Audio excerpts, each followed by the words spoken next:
clock is ticking, and the deadline looms. The textbook mocks you. You're staring at the page, but all you see are dancing sugar plums. Or maybe just the inside of your eyelids. Sound familiar? Alex, you're being a little dramatic, aren't you? But yeah, we've all been there. That feeling of absolute brain deadness when you need to be studying is the worst. Welcome back to English Podcast TV, where we make learning English not just effective, but engaging. I'm Alex. And I'm Sophie. Today we're tackling a crucial skill for any student, especially language learners: how to stay awake while studying. No more nodding off into grammar books. We're unlocking the secrets to staying alert, focused, and actually absorbing information. We've all tried the obvious things: coffee, energy drinks, sheer willpower. But those are just temporary fixies. We're talking about sustainable strategies based on science and student experiences. And of course, we'll have our vocabulary and phrase segments to boost your English while you learn sessions. Let's jump right in.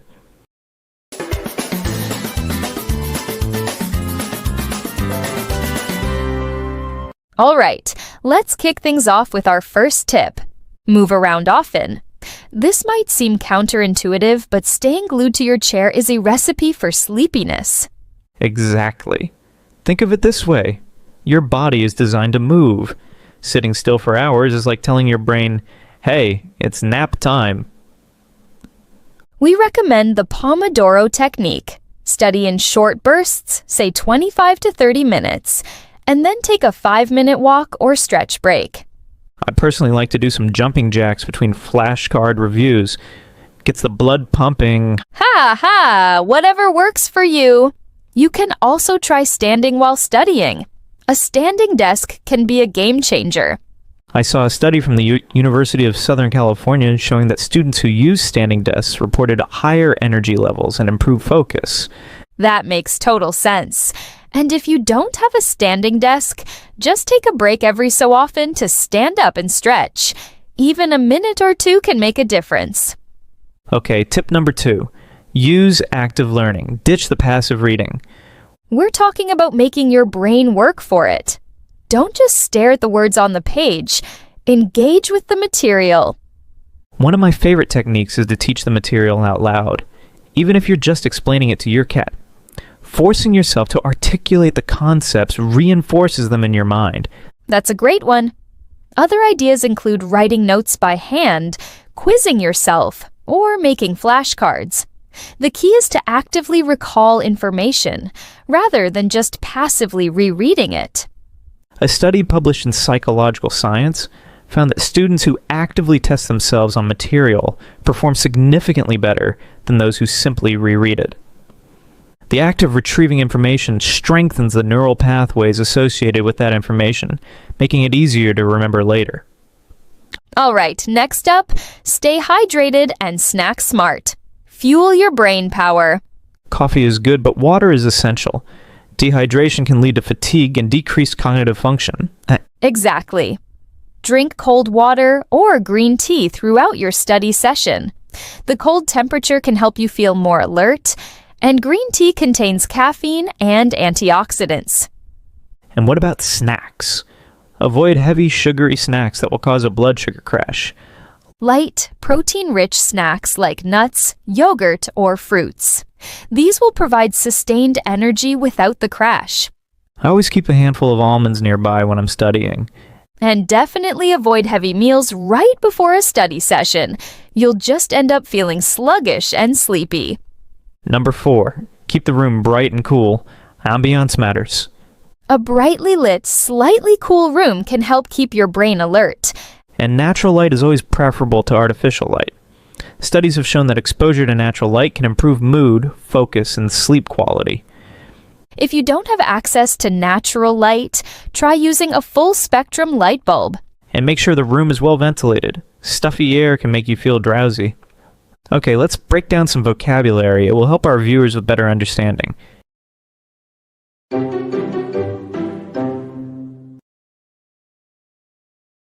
Counterintuitive meaning.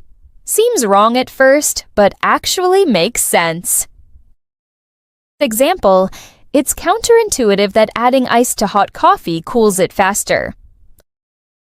Often, meaning happens many times. Example, I often visit my grandma on weekends.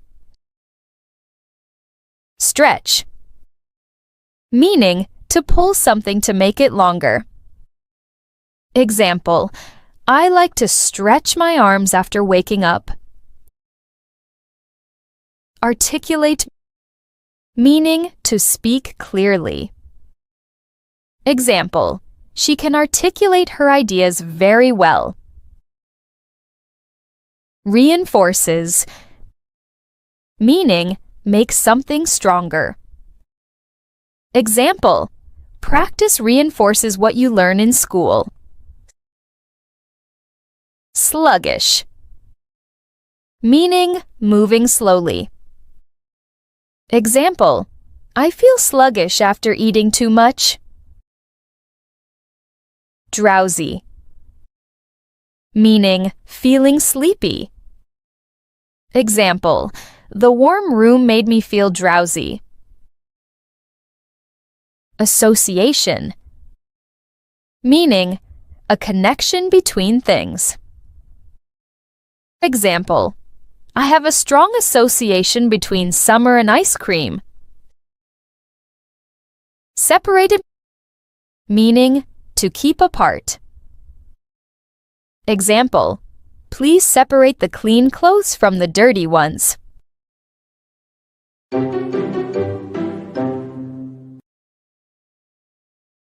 All right.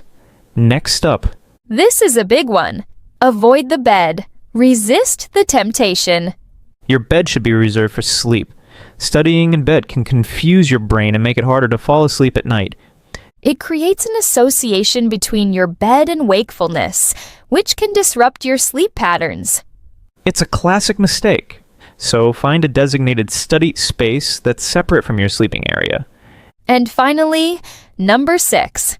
Play background sounds. Create the right atmosphere. Some people find that silence is distracting. Soft instrumental music or ambient noise can help you stay focused without getting sleepy. There are tons of apps and playlists designed specifically for studying. Look for things like white noise, nature sounds, or classical music. I'm a big fan of lo-fi hip-hop beats. They're mellow and repetitive, but they keep me from getting bored. Bonus tip, get enough actual sleep. No trick can replace real rest. This is the foundation for everything else. Aim for 7 to 8 hours of sleep per night. Power naps, 15 to 20 minutes, can be helpful if you're feeling particularly tired, but avoid longer naps during study time. They can disrupt your sleep schedule and make it harder to fall asleep at night. It's a vicious cycle. Prioritize sleep and you'll be amazed at how much more productive you are during your waking hours. All right, let's describe some common speaking phrases from today's episode.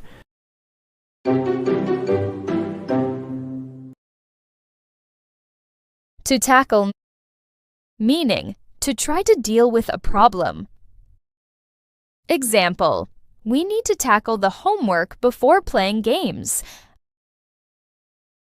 A recipe for, meaning a way that causes something to happen.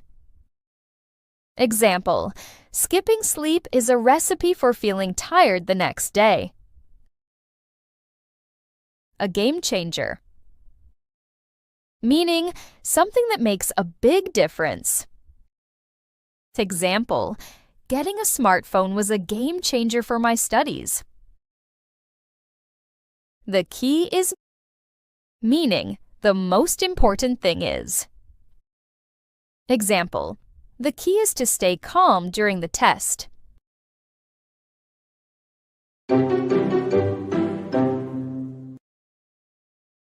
So there you have it. 7 strategies to help you stay awake and focused while studying. Remember, these are just guidelines.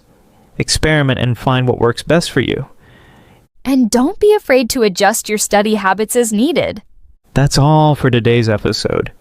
Don't forget to subscribe to English Podcast TV for more tips on learning English effectively. and let us know in the comments which of these strategies you're going to try. Stay awake, stay focused, and keep learning.